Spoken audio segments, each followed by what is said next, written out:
salute. Let's get some people in the building.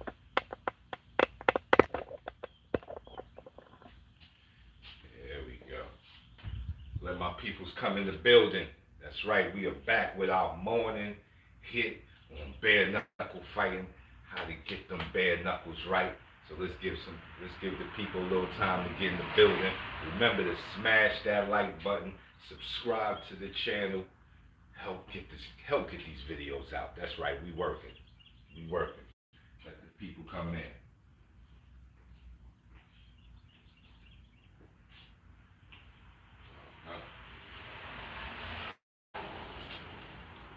We got our coffee. Make sure you got your coffee. Smash that like button. Get your coffee. Burly is talking, baby. We talking out here. Tell you we're gonna keep our bare knuckle fight tips going on. How to train hitting your bag, working on your offense. Salute from London. London in the building. We got London in the building, people. That's right. That's right. People who support Mr. Burly. We are in here. We in here. Get your coffee. Sit back and get ready to take some of this information. Get this information, people. Get this information. That's right. Let's go defense. LGD for life, people. LGD for life. We got some people coming in the building. We're going to start shortly. Break down these bare knuckles, man. How to hold them fisticuffs. This is fisticuffs. Salute. We up in here. Oh, the chat is growing. Smash that like button. If you ain't already touched it, just go on and touch it. It ain't going to do nothing to you. Just smash that like button for your Uncle Burly. Help get this video out. That's right.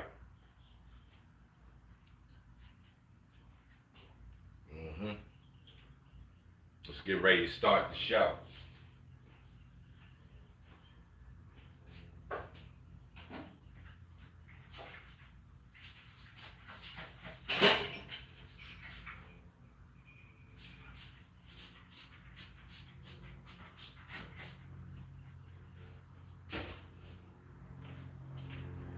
Six minutes, Dougie Fresh, you're on. Yeah, we on. Salute to everybody in the chat. Let's get this work. Now, the last couple of days we've been talking about fisticuff fighting, how to hold your fist for bare knuckle fighting is so important. Your positioning and how to turn that punch over. We was talking about the power of the turn, putting that turn out there.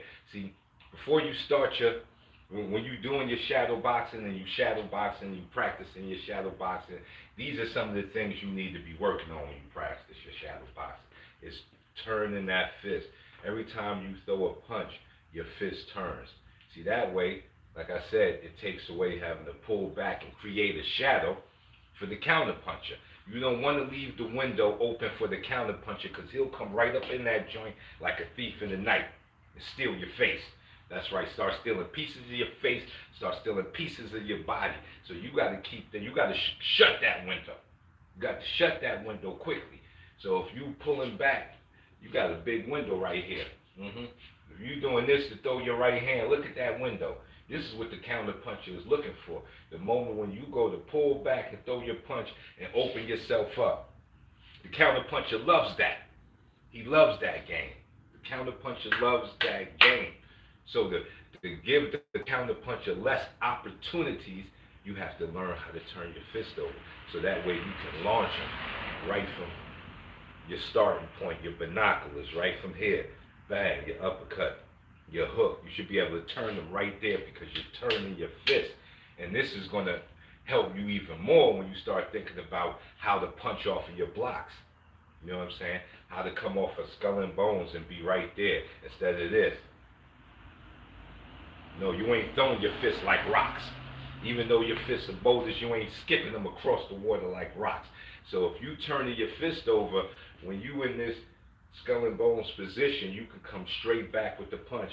Even your rear skull and bone. Bang. The punch is right there, ready to go. It's like having a bullet in the chamber.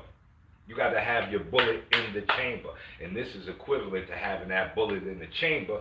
It's because you know how to punch straight from your starting point. Bang, bang, bang, bang, bang. No pullback. So those are the things you need to be working on in your shadow boxing, besides like visualizing an opponent that's throwing stuff so you can react to it. Because your brain doesn't know that this is just imagery.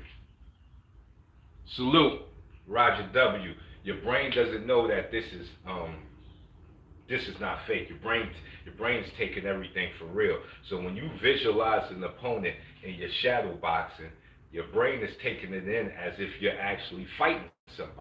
So you can get some real good work with shadow boxing, people. Don't overlook shadow boxing, because I think it's how people shadow box where they lose the good finer points of shadow boxing, because they just out there throwing punches. They ain't visualizing no opponent. They ain't working on no specific thing. They just made it like a cardio. And it can be a very good cardio if you're doing rounds of shadow boxing. That can be a great cardio to add, but you're missing the finer points of shadow boxing, because it goes back to the simulation that I talk about that sparring is. See, when you visualize an opponent when you shadow boxing, you get that simulation that you're under pressure. He's throwing the punch. You just slipped it, moving around his punches. See him coming. Go for the counter. That can really be a very good tool for helping you to train your fighting, is to shadow box the correct way.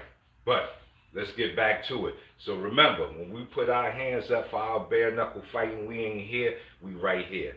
We right here with it. We ain't up here pointing our fist up at God. We ain't got no beef with God. God ain't do nothing to us. It's that man in front of you. Like the man in the mirror, it's that man in front of you. So you make sure your weapons are on him. Just like if you had two guns, you wouldn't be pointing your guns up at the sky. You'd be right here trying to peg the thing in front of you. So that's the same thing with your fist. Yeah, Jack Dempsey. Oh, yeah. We cooking right now. We cooking. People are jumping in there saying the right stuff, talking that right talk. So anyway, back here, make sure your fists are pointed towards your opponent. So here's our bag. Mr. Heavy Bag is our opponent right now. So we're going to work on just the jab. Remember, the jab turns over. See that turn over? You don't have to lock your elbow all the way out when you do it, but there is times when you can really lock your elbow out and get more extension. But you don't have to lock your elbow out and keep them heavy elbows. Bang. Bang. Right there with it. See, fist still. You see the curve is still there. I didn't take my curve away. Bang. Bang. Bang. Dropping it. Helping to condition these two knuckles that you're going to need to bust up somebody's head, because you punching bone. You hitting that skull, that's all cranium. Where can you train with me? If you in Texas, come through Dallas, Texas, and we can get that work. I'm in Dallas, Texas right now. We over at Duncanville Boxing Academy. You can come over there, get that work with your Uncle Burly. Get that real work. So, once again, this is also help conditioning your knuckles. It's good to hit with gloves and stuff like that, but it's also good to get that conditioning of hitting something with your bare fist. That's right, you barebacking it. No rubbers. You going in raw, baby. Going in raw, like ODB said, I like it raw. All right, so remember, fist right here, you got that bend. So you stab him with that jab, and that way you're landing consistently. Like 9 times out of 10, you're landing on the 2-punch knuckles, because you got it, the way your fist is positioned at when you throw it, and you see these 2 knuckles right here, I don't know if you can see it, these 2 knuckles right here are barely touching the bag. The boxers break. Those 2 knuckles barely touch the bag. So also what you want to get with your jabbing is to keep your head moving, changing your position, so you don't want to just be coming and your face and head is still right there. You want to learn how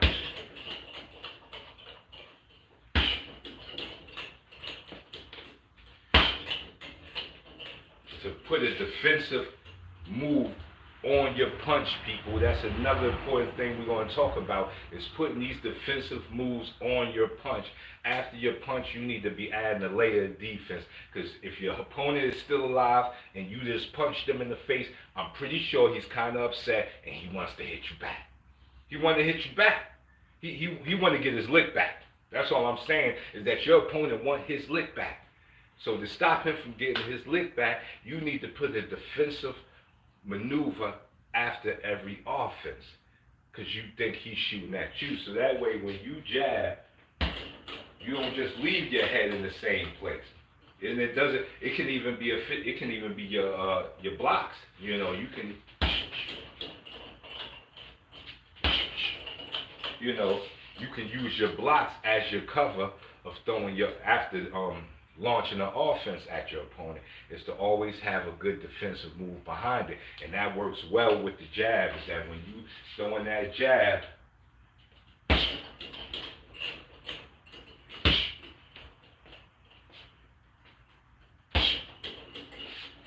you putting that defensive move after the jab, so that way you open up the window that if he is punching, he's punching to where you used to be.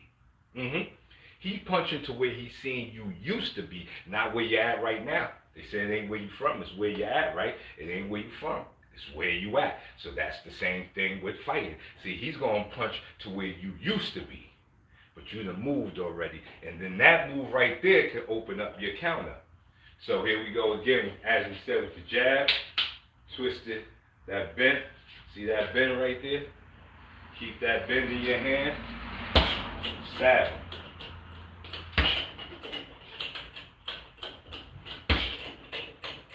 Moving ahead. Now, we got to the right hand yesterday. Now, one good method I use with throwing your punches is when you're trying to figure out a defensive move to do, I'm going to give you my formula. Get your pens out. Salute, fam, what it be, what up?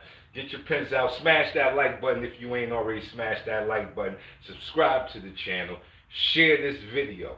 You know what I'm saying? You got to help your Uncle Burly out.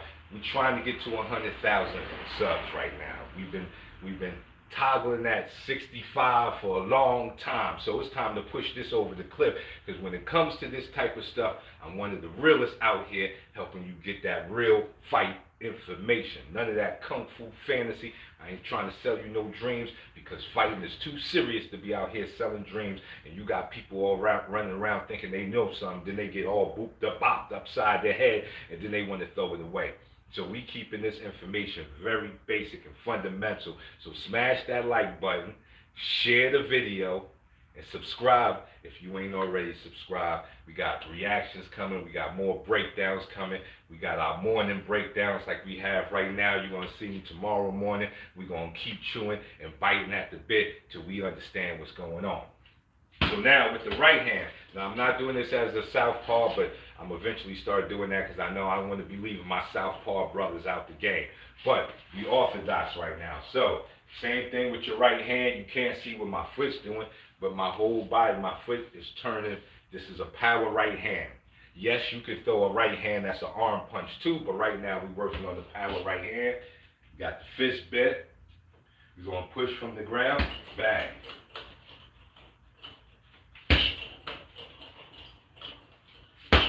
See, that's punching from the ground. My foot is pushing my fist. My fist is not doing the action. My fist is the shadow of my feet. That's right. Get your pens out. We breaking it down. My fist is the shadow of my feet when it comes to power punching. Meaning we initiate it from the ground, baby. This ain't this.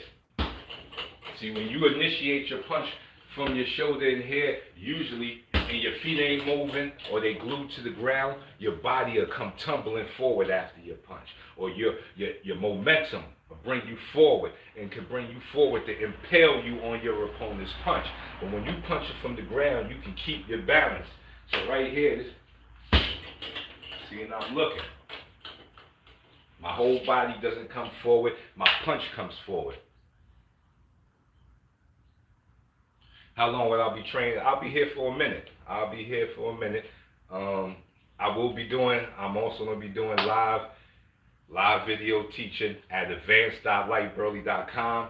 If you're not in Texas and you want to catch up, advanced.lyteburly.com is where I'll be doing the real breakdowns of the 52.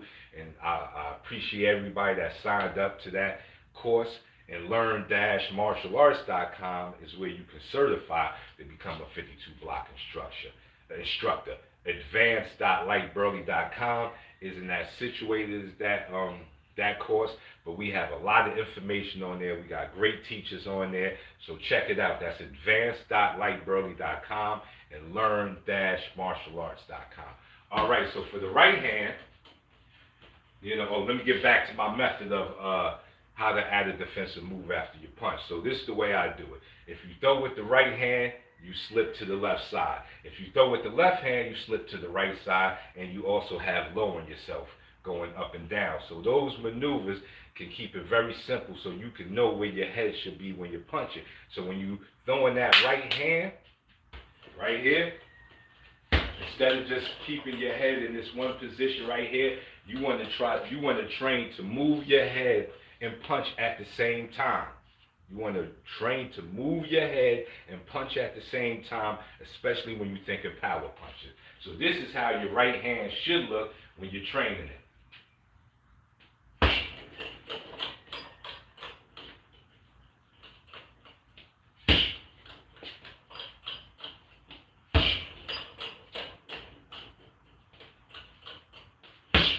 So as you can see, my head is always off. My head is off to the side, zoning. This is where his right hand would be. I'm zoning and sneaking my right hand straight down the middle. So I'm throwing right, so I lean left. I lean left when I throw right. That would even mean my rear uppercut. My rear uppercut that comes from the back, I want to be off to the side when I throw it. Bang. Instead of being on, this is the hot line. This is the hot line. When you standing right in front of a person, you are standing in the belly of the beast. That's right. You are tap dancing on fire. You tap dancing on fire when you standing right in front of a person.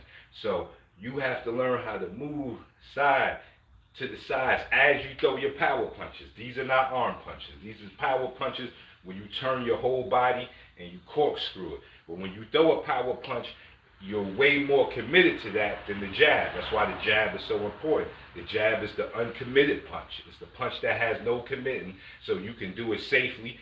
You can do it over and over and over. That's what your jab is good for. But when you start thinking about power punches, especially bare knuckle fighting where one punch can rearrange your face. Remember that dude that Kimbo fought?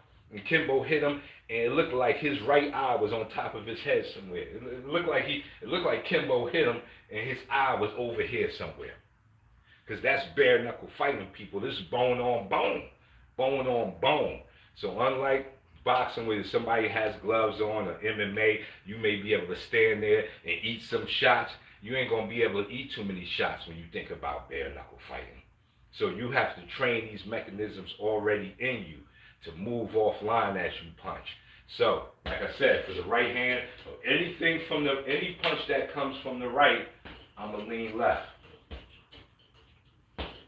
Any punch that comes from the right side, as an orthodox fighter. So now looking at the left hook, if we're throwing left, where should our head be? And we still have our bend when we throw our hook. So where should our head be when we're throwing our right hand? Anybody got the answer? Where should your head be when you're throwing that right hand? Throwing that left hand. When you're throwing the left hook as an orthodox fighter, where should you be moving your head to? Let's see who's been paying attention to what Uncle Burly is saying. Let me see some answers up in there.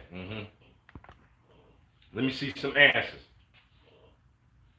Who got the answer? If I'm throwing my left hook, what side should I be moving my head to? Left or right? Who with me? Come on, give me some answers, people. I see people in the chat. I see you in the chat. I just said it. There we go. Right. That's right.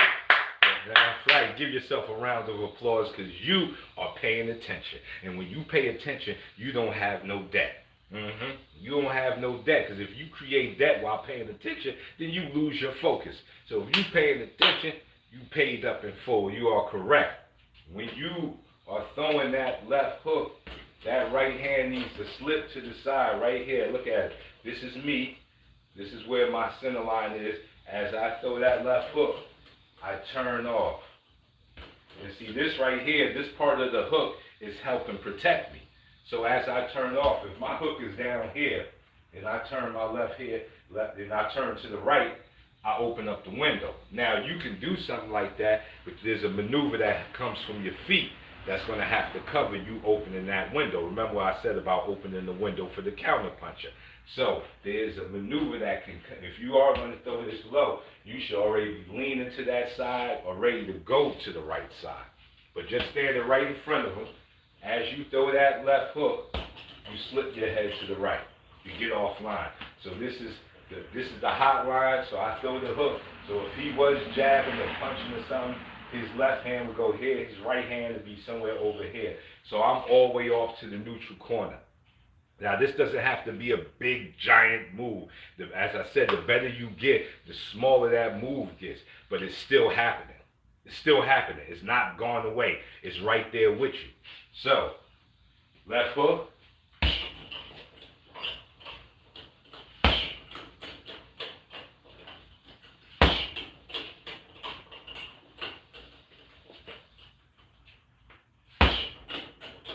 See, I'm going towards that right side. I'm staying towards that right corner as I throw that left hook so my face is offline. Like I said, this is important to bare knuckle fighting because they ain't got no gloves on, and every punch that he hits you with can rearrange your face.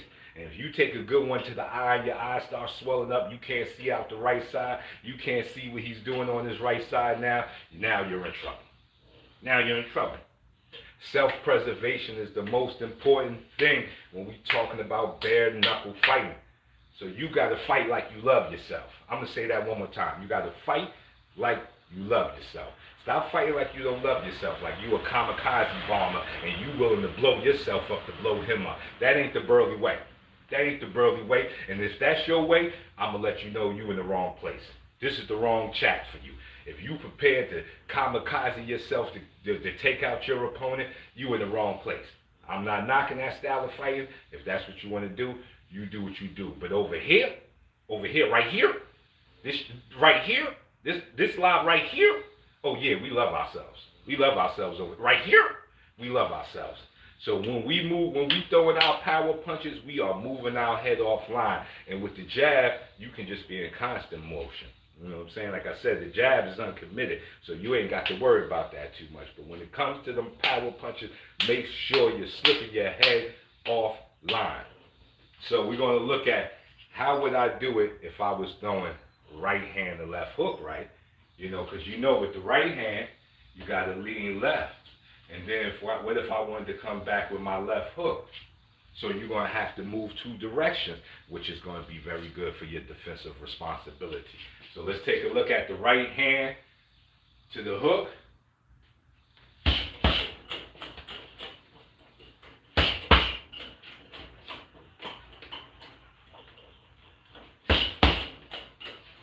Two movements, left, right. This is what your opponent is seeing right here. Left, right, left, right, left, right. If I wanted to go left hook the right hand, I would have to go right and back to left. Let's see it. See that? Here, here, all the time, zoning of my opponent all the time. I'm either right, I'm down, or I'm left, or I can be down. We haven't added the down mechanism to it, but we will. So that's your morning class. We will be back tomorrow. I appreciate everybody in the chat. We got a live coming later on today where we're going to sit down and chew up the fat and talk that warrior lifestyle. Have a good morning. Have a blessed day.